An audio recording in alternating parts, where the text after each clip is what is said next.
I can pretend this endeavor began reasonably, but it didn't.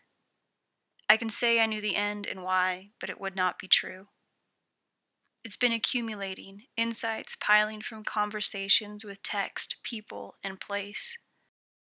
Slanted notes on anything I had close by. It's been solitary walks on white grass folded by deer. It's been watching the same trees brush sky every season. It's marking and being marked. It's being chased by grazing black-sheened bulls. It's being blessed by warm rain on a ridgetop. It's finding nests, frail spindles of string and sprig. It's finding horseshoes glazed with rust, and jawbones yellowing in a cradle of maples and clinging to them all as gifts of good luck from this unassuming place. It's been daring to stare into eyes and caves and holes. It's been feeling my own brittle self rest against fluidity and peace and upheaval. Reason has been present, but emotion carried me here.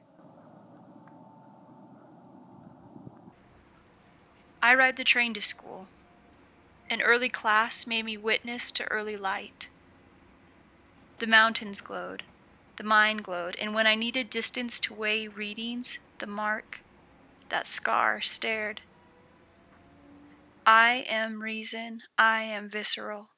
The very existence of both inside me speaks to their necessity. One is not to drown the other. As it's been written, emotion is not a defect in an otherwise perfect reasoning machine. Reason, unfettered from human feeling, has led to as many horrors as any crusader's zeal. It is the human heart, resonating with empathy, not the logical brain attuned to the mathematics of efficiency, that revolts at cruelty and inhumanity. I am reason. I am emotion. Something within me revolts against destruction on that scale, ground that will not hold green in places that once were. I don't know why I felt scraped and lost. All I wanted to know was, what did they look like whole? What did they once look like before the mine? So I searched and used what blurry photographs I found to make the peaks I'll never see, out of copper. For that was the exchange, copper for peaks. That end became a beginning.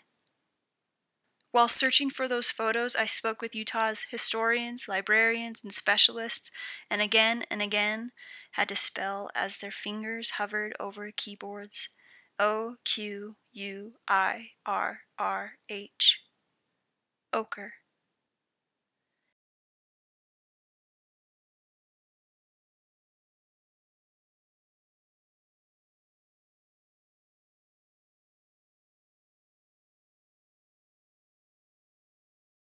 I spoke with people who lived in the Salt Lake Valley all their life.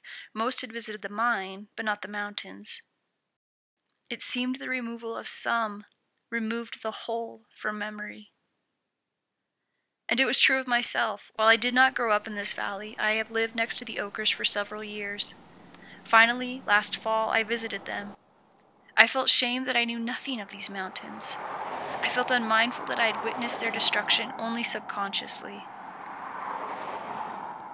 I did not want the mine, destroyed earth, to be all I knew of this place.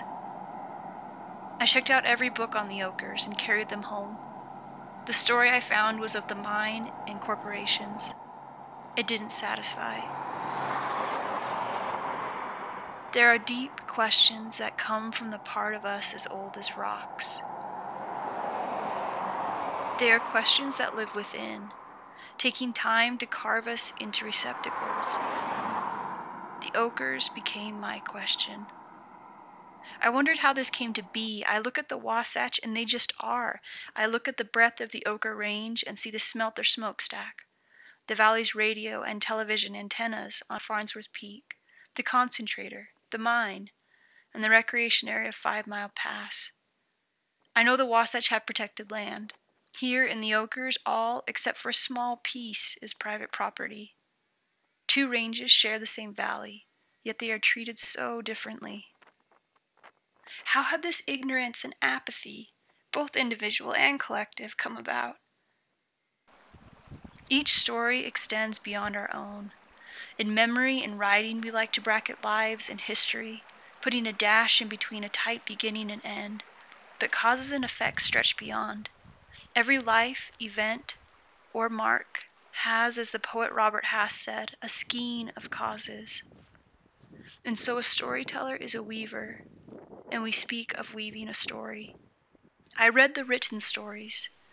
I found threads, but no pattern. I wondered about the mountains still there, breathing aspens and slopes and sage. Somehow I knew they were the true beginning. They would not come from column-bound text. In the mountains, I thought, I would find a suggestion of what once was, and perhaps then the skein would begin to weave.